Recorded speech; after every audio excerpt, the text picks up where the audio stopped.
Dumnezeu în viața ei i-a dat putere, motivație și perseverență în procesul de adaptare la această nouă viață și condiție.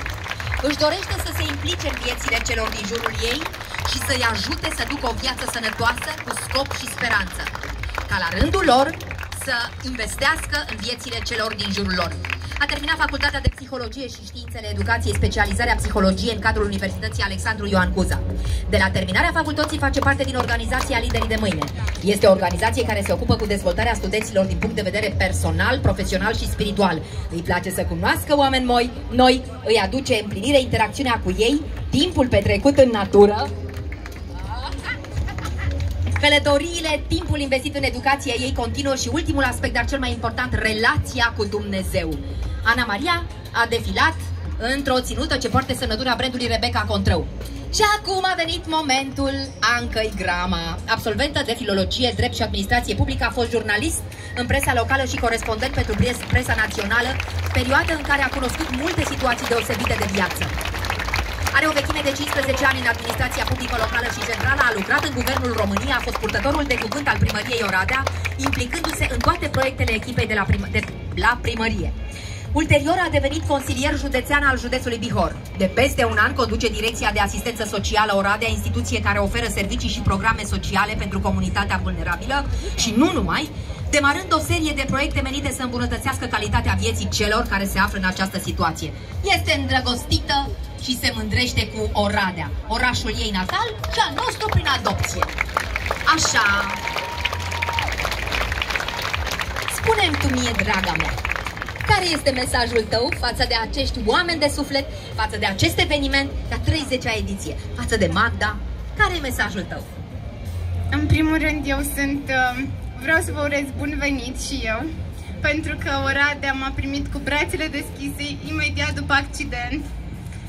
Sunt recunoscătoare, în primul rând, și onorată să fac parte din această echipă minunată.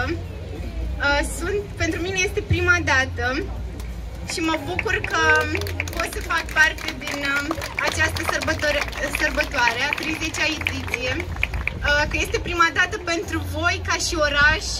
Vă mulțumim mult că ne-ați primit cu brațele deschise, că ați creat un mediu în care, indiferent de unde vii, din orice colț al orașului ai venit, te simți și vrei să devină Oradea casa ta. Eu așa mă simt. Paragog Mârza și Georgeta Busuioc. Creații Antoanel by Camelia Roatiș. Anișoara are 30 de ani și este din Sighetul Marmației. A absolvit Facultatea de Științe Economice și Informatică de Gestiune în cadrul Universității Babeș-Bolyai.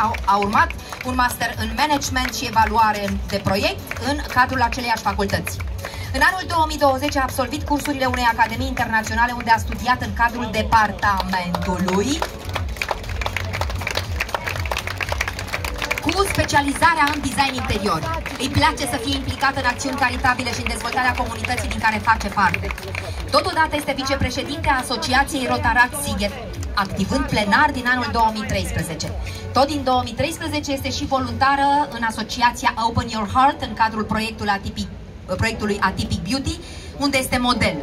Datorită implicării și muncii depuse, a câștigat premiul de Maramureșanul anului 2016, prin care s-a făcut remarcată cu diverse proiecte sociale și de voluntariat. Este o femeie în plină dezvoltare, care a urmat nenumărate cursuri de dezvoltare personală, lucru pe care foarte mulți alți oameni n-au curajul să încerce. Dacă în seara asta reușim să schimbăm mentalitatea dumneavoastră, iar dumneavoastră veți merge acasă și veți povesti familiei și prietenilor despre noi, despre activitățile noastre și nu numai, sunt încrezătoare că lucrurile se schimbă de aici.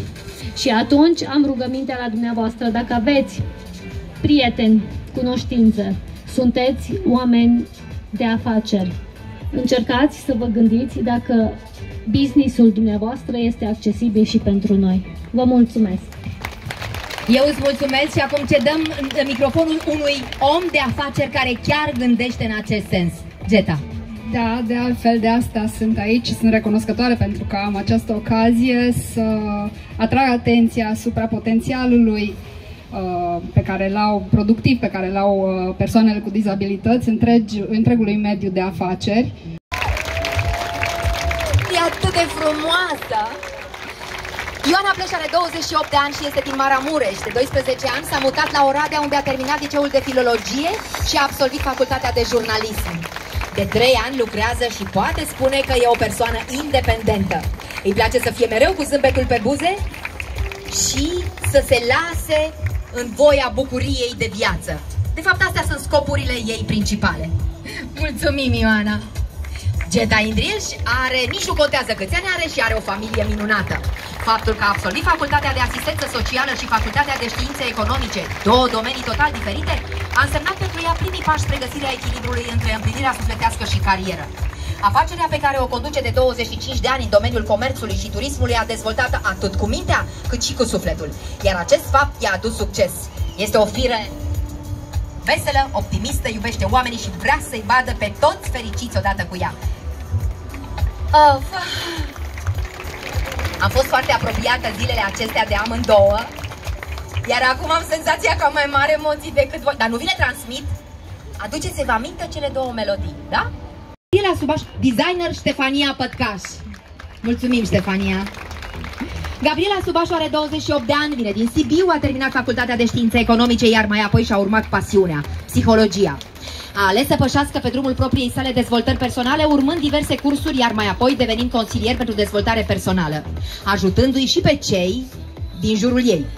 Iubește viața, iubește oamenii, empatizează cu ei și își dorește să le fie sprijin în evoluție, fiecăruia.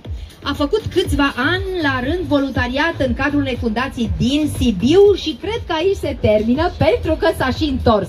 Am să vă rog frumos să-i faceți fotografii, este timidă, dar este cu o valoare umană extraordinară. Iubește fotografia, dar cum să nu fie deosebită?